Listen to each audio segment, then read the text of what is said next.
Thank you for coming today. I really appreciate you coming here and documenting as we get ready to release our plan.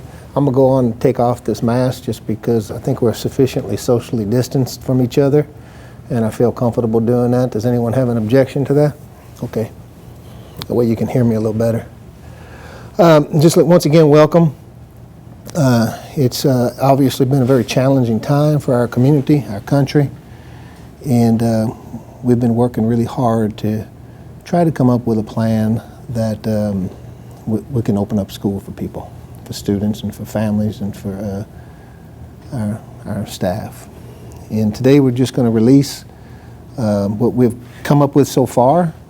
I just want to remind everyone that this document is subject to change as feedback comes in and as the conditions with the pandemic change and as the considerations from the CDC change, MDH, the Mississippi Department of Health, and Mississippi Department of Education change.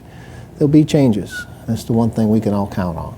So this is the document that we released today represents our best efforts at this point in time.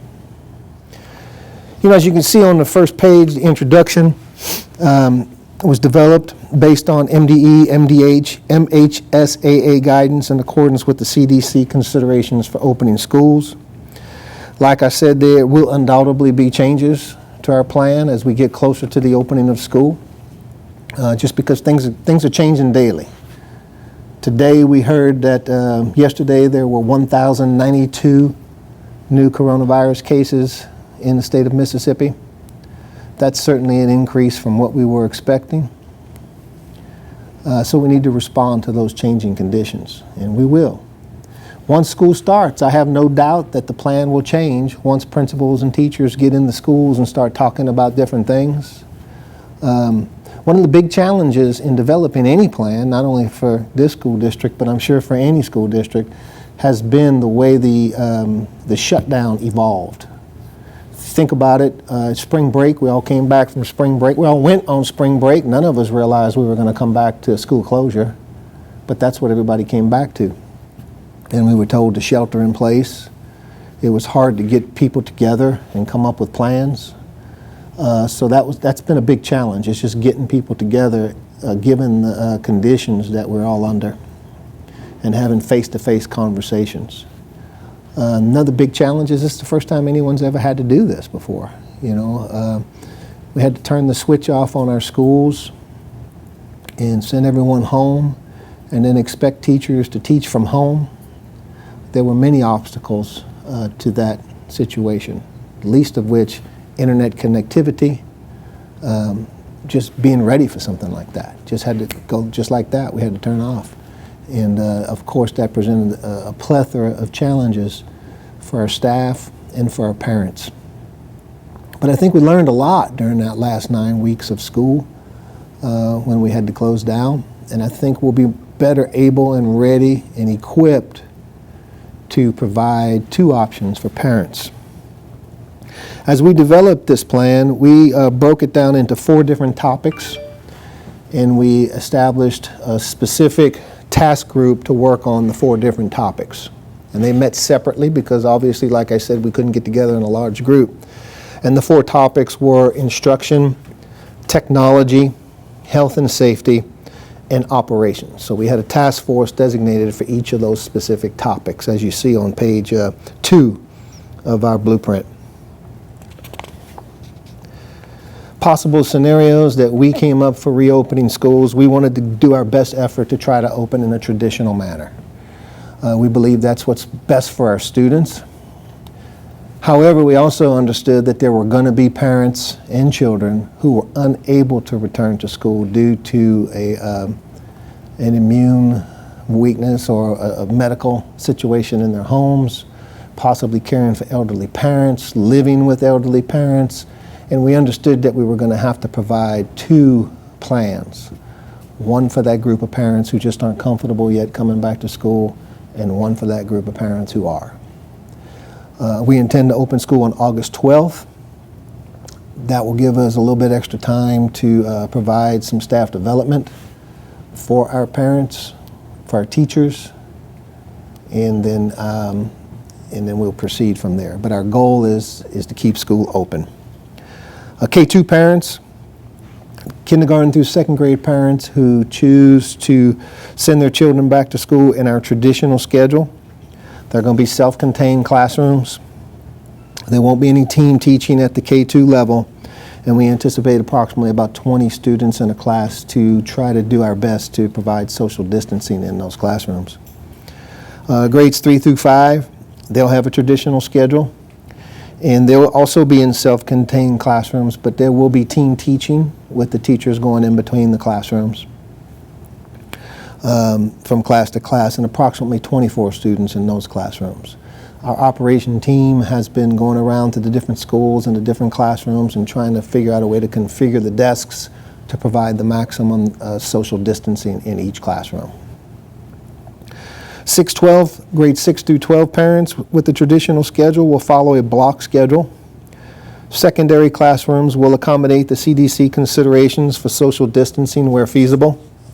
Schedules will be created to minimize transition times between classes and facilitate controlled arrival and dismissal times. And that's all the way through K-12. You know, we'll have to have a controlled arrival and dismissal time so that we don't have large numbers of children and staff out in one area at the same time.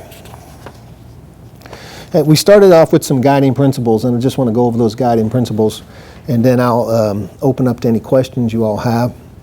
We wanted to maintain, our primary goal was to maintain a safe and healthy learning environment for staff and students and keep schools open all year. That's a big goal, to try to keep the schools open all year long. And to do that, we have to make sure we pay extra attention to our environment, to being safe and healthy for all our staff and our students, so that we aren't forced to close schools. And I don't think people really understand how schools operate.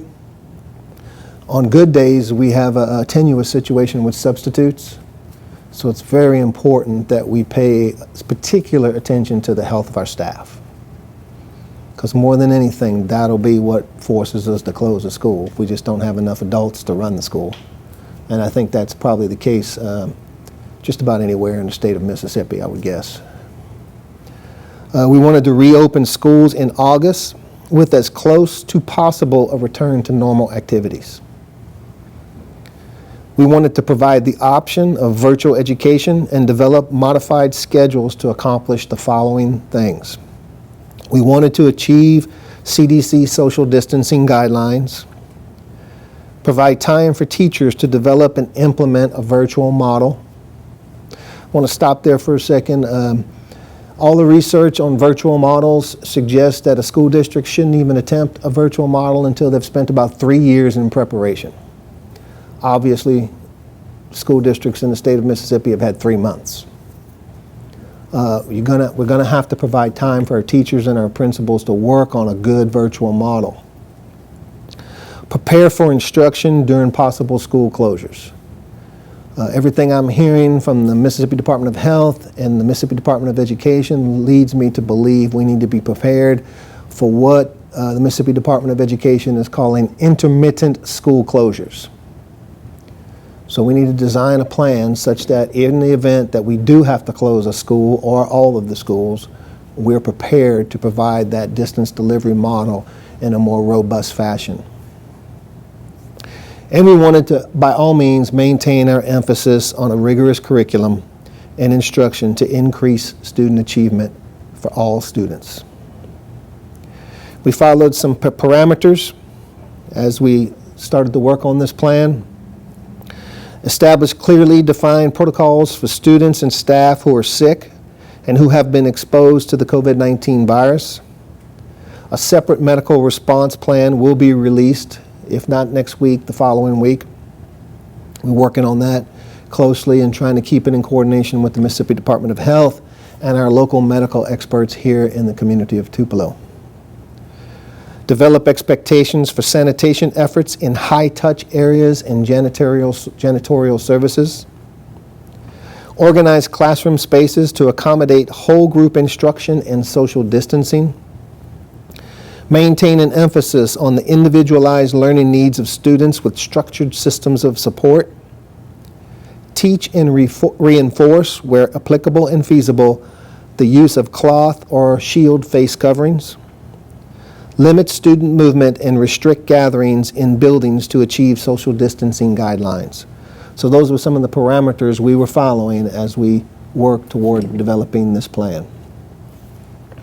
Each of the next pages in the plan that's going to be released to the public today covers each of the areas that we focused on: instruction, technology, health and safety, operations, and then frequently asked questions. Throughout the course of the last, say, 2-3 months since we had to close schools, we've involved numerous constituent groups in this discussion.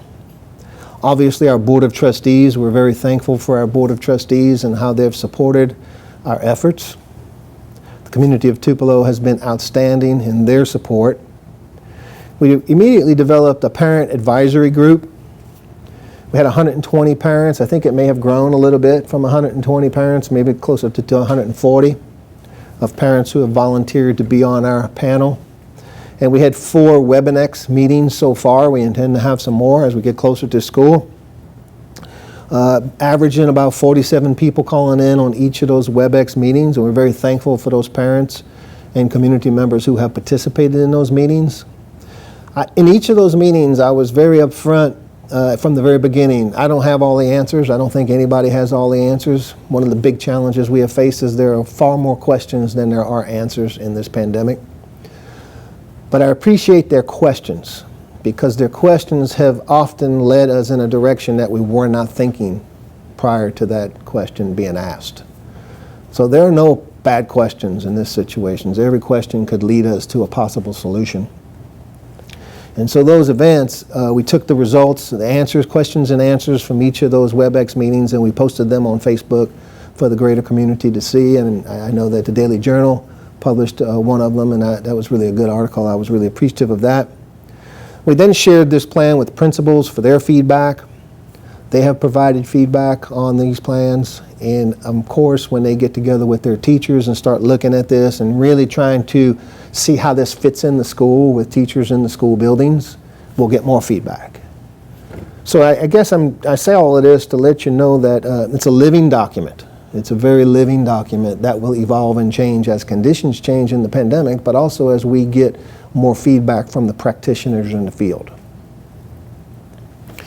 So I appreciate your time, and I'm open to any questions that you guys have. Daily Journal, WTVA, any questions? I'll be more than happy to field those questions. So obviously you said that things will change, but when was this plan, as it currently stands, finalized? Oh, it's not going to be finalized. I think this is the final version that we have at this point, willing to release to the community, but I think it'll evolve from here. So I would say the last revisions occurred probably actually this morning. Okay. Does that make sense? Yeah. Yeah. So what was the most difficult challenge that you faced, like, while creating this plan? Which is still the most difficult challenge, is just all the uncertainties. You know, getting any kind of clear guidance. Many times the guidance from the state and federal levels catching up with you. Everybody wanted answers right away, and there just weren't many answers to have right away. You didn't even know what questions to ask right away. I've been really grateful for the partnership with the North Mississippi Medical Health Center. Yeah, and their help and guidance in terms of the conditions of the pandemic on the ground. At the very beginning, I recognized, you know, Tupelo is a medical destination community. We're blessed to have such a large facility here in the area, and they're great partners. And many of the people who work in the hospital, the medical health professionals, are our parents. So many of those people have reached out and given us guidance and their thoughts on our response. And so we were definitely listening to those folks on the ground. And as we evolved and worked and thought through the process, I can't tell you how many times we had an idea and we thought it was going to work and had to turn around and go in the other direction. Yeah, many times. You know, I was One time, as you know, I lived in Alaska for a long time. I had gotten lost one time and I walked 7 hours in the wrong direction, only realized I had to go back and walk 6 that way to get back home. And that's been what this is like, you know. You can kind of pull out a research, do your best to figure out what other districts around the country are doing, and then you realize, well, that might not work here. So I think we're going to continuously run into those types of situations because we won't know until we open schools. We just won't. Dr. Pruitt participated in one of the... Yeah, Dr. Pruitt, infectious disease expert here in town. She has been helping throughout the whole thing. Dr. Jeremy Blanchard, those type of doctors over there at the hospital, they've been giving us a lot of feedback. In fact, I think his name is Dr. Blanchard. I know him by first name. I can get that information for you. He sent me something today on a Facebook thing that he did on the condition of the pandemic as it exists here in Tupelo. So just really grateful for that type of expertise and guidance. Because we were thinking, you know, you got to remember, when this first started, Charles out back there, he and I, we would tell you, what are we going to do? We're going to build plexiglass around everybody. We're going to create a plexiglass bubble for everybody, right, Charles? And because that's what we thought we had to do at that day, on that day. That was, and then you even started getting prices on that. And then we realized, well, wait a minute, that creates a different problem. So you just kind of, every time you would come up with an idea, you'd run into something else that it ran into. And you'd have to adjust your thinking. So that's really what's taken so long, is that there's just there's no set guidance that anybody can look at and say, that's what you need to do.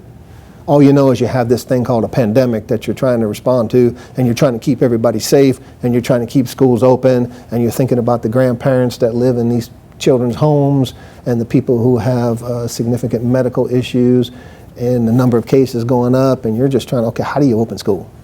And we're not the only one. MDE is going through it. Our state legislators have been extremely supportive, and I'd appreciate it if you'd mentioned that.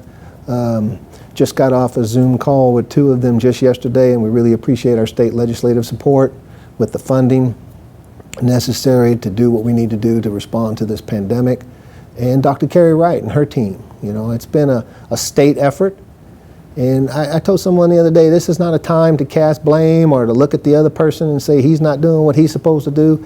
This is a time to extend grace to everyone and say, hey, we're all in this together, you know.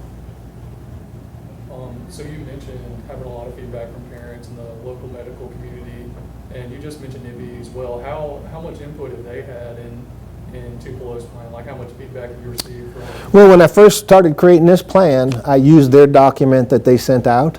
And Dr. Wright has got together a group of superintendents from the state and to develop that document and just kind of be thought partners. She's been adamant from the very beginning that this is not something that can be directed from her office because there are just so many different districts, so many different conditions around the state. So it has to be a local response. And I think that fits best. I really do, especially given our situation here in Tupelo with so many retirees in this community. It might be different in another community. So as of right now, do you have a concrete number of students who have opted to do virtual only? We're trying to get that number right now. That's going to be important for principals to make their schedules. Any indication of how many? We sent out some surveys. Greg, what's? About 33% across the board said they're more comfortable with distance learning. Yeah.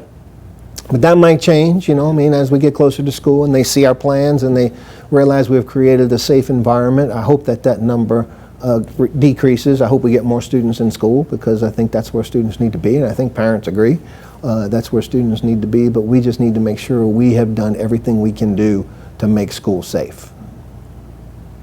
Would you say approve this blueprint? I know you've had so much input, but like, did the Board of Trustees, did they have to officially approve this? It's going to be on the agenda at our next meeting. Okay. Yeah, it has been presented to them.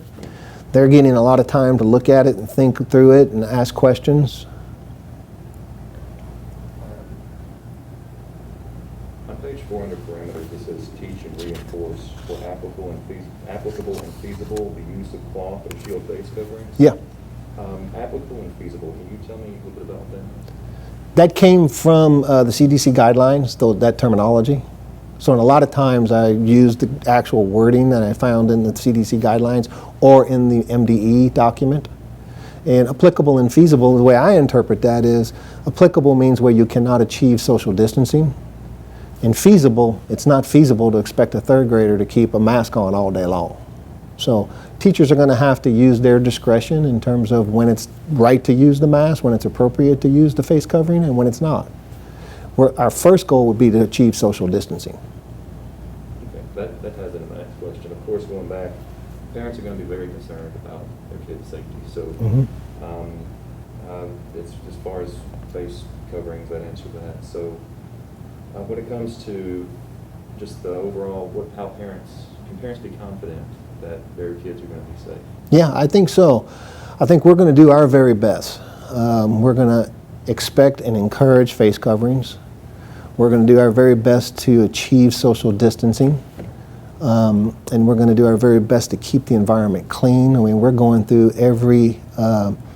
everything we can think of to keep that environment clean, the high-touch areas. The three things that I have heard from the medical experts that will mitigate the spread of the virus has been the face coverings, social distancing, and intense daily cleaning of high-touch areas. So if you look at our operational plan, you'll see all the things that we intend to put in place, such as the touchless water fountains, the toilets in the bathroom to where students don't have to go in there and touch things as often as possible. Principals are they're going to be working with their teachers and keeping materials so that multiple children don't have to touch things. Just in general, the temperature screenings that we're going to be putting in place. In general, there are going to be a lot of changes to school. But the whole goal is to keep school open and to keep school safe so that children and staff can be healthy and safe throughout the school year. Okay, it may be a little early for this, but I'm curious, how will stuff like lining up in the halls or recess work? Well, that'll be that's one of those things where the principals and teachers will work that out as they get into buildings. But I imagine it'll be social distancing, walking in the hallways. It'll be minimized class changes. And also recesses, instead of the whole grade going on at recess at one time, it might have to be scheduled differently. So smaller groups of students are out there at one time, and it can be monitored differently. So there'll be some changes to the recess periods and to the changing of classes. And then lunches will be grab and go, eat in the classroom, so that we don't have large groups in the cafeteria. Underneath health and safety, it says students will be encouraged to wear masks and face shields, and staff will be expected to wear masks and face shields. So does that mean anytime in the classroom, teachers will be expected to wear a mask? When there's no social distancing, Okay. yeah. So I mean, what if social distancing is not possible and a student or a teacher refuses to wear a mask? You know, I'm going to have faith in everyone's willingness to do what's right.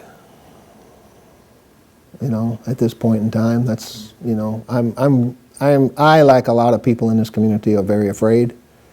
And I'm worried about the health and safety of the staff and the students. I'm also worried about the health and safety of the grandparents at home and the parents at home. And I know as much as you do about this virus, right? I'm not a doctor, but the doctors tell me these are the things we need to do in order to keep everybody safe. I tend to trust my doctors. Yeah.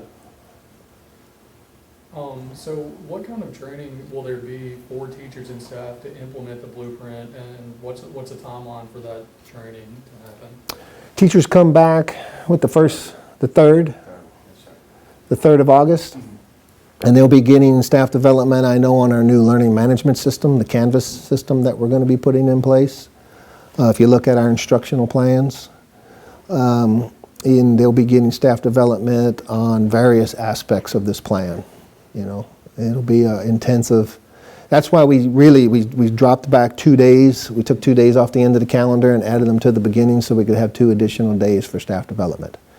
And those days are specifically planned for the buildings, for principals and teachers to work together in their buildings and come up with the way to keep the school safe.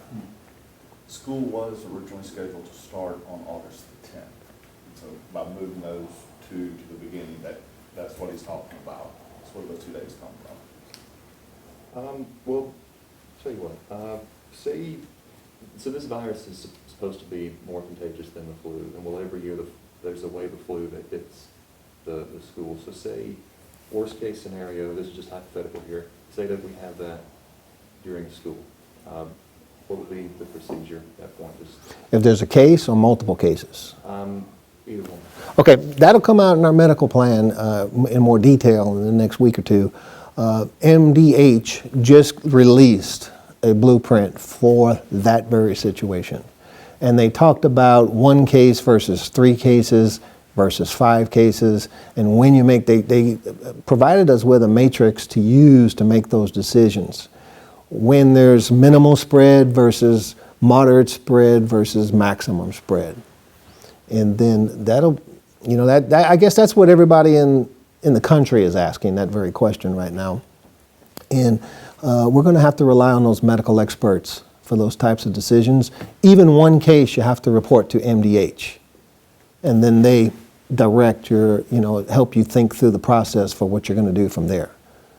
So when you have 1 case, you report it to MDH. If you have 2 or 3 cases, you report it to MDH. Then you do the contact tracing, and they do the contact tracing. We don't, they do. And then we make a decision. Did that answer your question for you? So that answered. Yeah, that's my understanding. My understanding, let me check that, could be wrong. You know, but that's just my best understanding at this point in time, trying to interpret things that are coming out from MDH. And that just came out 3 days ago, is their guidance on that.